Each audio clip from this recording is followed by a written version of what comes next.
Good morning, Bulldogs. I'm Maddie Koss, and this is the Butler Beat. The Red Cup Culture program takes a creative approach to prevention. Peers facilitate discussion for all first-year students during the first week of the academic semester. Today, I'm sitting down with the coordinator for health education and outreach programs, Sarah Diaz, for more information regarding this event. Now, Sarah, how did this event get started at Butler? About 10 years ago, we identified a need for some prevention education for first-year students and decided that we would try video and a peer-facilitated discussion approach, and the program has kind of evolved since that time. I understand you just closed the submission for applications for the facilitators. Now, what do you look for in a facilitator?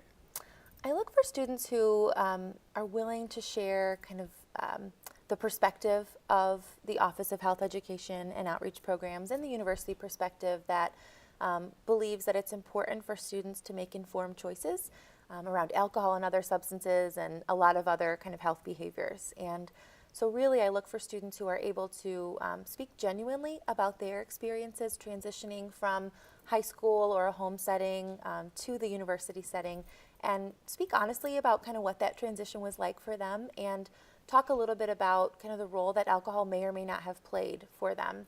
And then also share some information with students that could help them make safer choices if they're students who are choosing to drink or think that they might, or if they're students who, you know, like almost every student, may be faced with a situation involving alcohol, even if it's another person's choices. And so, you know, I want students who are willing to learn and to share some good factual information that can help students make healthy choices, but are also willing and able to deliver that from a really genuine, honest, helpful perspective. Yeah. And what kind of training do the facilitators go through?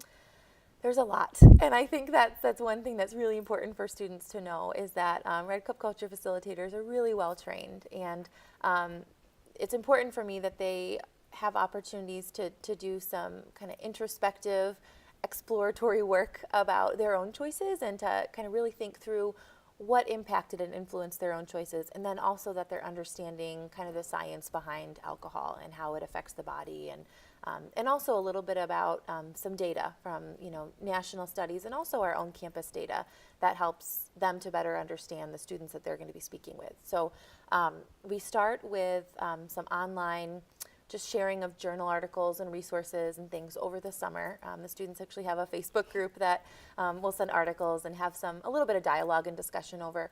And then they also are required to take the online educational tool that all of our incoming students go through as well. So that's the Think About It course that covers alcohol and other drugs, sexual violence prevention, healthy relationships, and I think some mental health stuff as well, if I remember correctly. So they all go through that program, so they're able to really be kind of in the shoes of the first year students and know what they've just seen and just learned about before they came to Butler. And then we have a 2-day pretty intensive training that they go through before the new students arrive back on campus in August. And what's the value for having a peer conduct conversation opposed to an adult or professional?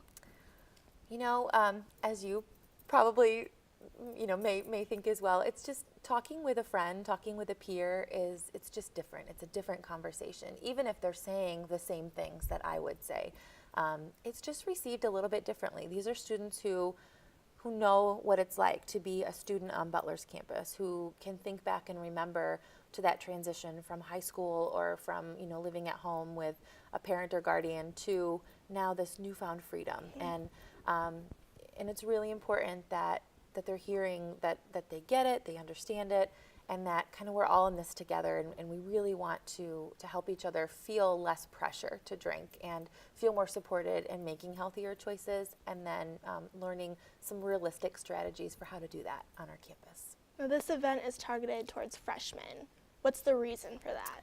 Yeah, so the Red Cup Culture program that the facilitators are primarily trained to lead, or the conversations that they're trained to lead, happen with first-year students during the first week of classes. And the reason for that is that's just a really major kind of turning point or transition time for students. And we know that incoming students may have a lot of preconceived notions about what college is about, what the social scene is about, and this is an opportunity for them to hear it from current students and to hear from students who have been really socially successful and have developed great friendships and may not have had to use alcohol in a high-risk way to achieve that. And I think it's really important for new students to hear that. We also know that that time is, it tends to be a riskier time. Typically in the first 6 weeks, a lot of campuses refer to that as the red zone for really high-risk choices and behaviors with alcohol, and also a riskier time than others perhaps for sexual assault perpetration. Now, this event isn't only targeted towards freshmen, it's mandatory for them. But just because it's mandatory, why should they want to come to this event? Honestly, I think it is a mandatory event, but we don't put that in, it's not kind of the main talking point about it, is you really need to be here. I hope that students who have gone through the program and been in those discussions in the past have found it beneficial, and hopefully they can kind of think back to that time and think about how this could help these new students also make that transition. So it is mandatory in the sense that we want students to be having this kind of space and time to think about their choices. But hopefully it is beneficial for them to have that opportunity and not to feel like there's any one way to be or one way to socialize on our campus. I really take care to select a really diverse group of students who have made choices all across the board, but are able to really see the value in safer, healthier choices with alcohol and other substances, and also students who choose not to use for a variety of reasons. And I think it's important for new students to see that these students are all kind of value and believe the same thing, and that it's really on them to then make their own individual choices. What kind of information could someone expect when attending the Red Cup Culture? A little bit of information just on how does alcohol affect the body? What happens to the body when you have a drink, and also what is a drink? One of the things you and I were talking about previously was, and this is something a lot of students remember, is that we actually bring a red Solo cup with some lines marked on it to show students, if someone's mixing you a drink and pouring hard liquor into it, did you know that it's really this much in a red Solo cup that constitutes one drink, and here's how you can expect this much to affect you. But if you see it being poured and it's half the cup of hard liquor, that's a very different effect, and it's really important for students to know that and understand that and to see that. So that's one thing that really, really is covered. But also, the Red Cup Culture facilitators also take the opportunity to try and make a connection, a real connection with the students, and offer themselves up as a resource throughout the semester, and share some ideas about some of the fun things that they've gotten involved with and found either in Indianapolis or within our campus community for new students who might be looking to have a good time, make connections with people, get out and about, but don't necessarily want or need alcohol to be a part of that. So we try and give them some great ideas for the fun things that they can find on our campus. What are your hopes for those that attend the event? What do you want them to get out of it?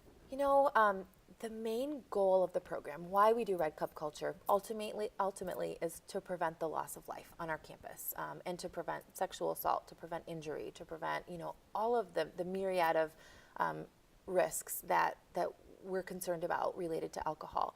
But for me, I think one of the things that I've seen that does happen with Red Cup Culture that is as important as all those things is that students feel supported in making healthy choices and realize that on this campus you can be yourself, and also just to be patient and know that whether or not it looks like everyone else is having a tricky time kind of finding their friend group and finding their path and making choices, that others are feeling that, and it's a challenge as well. And so just to help students feel at ease and feel supported, and to know that they will find their niche, they will find their friend group, and that alcohol doesn't have to be a part of that. That's not the only way to make connections with people, and often it really isn't a very effective way to develop true, meaningful friendships, which is what a lot of students are really looking for. Well, that's all the time we have for today. Thank you, Sarah, for being here and talking a little bit more about the Red Cup Culture. For you Bulldogs, have a great day.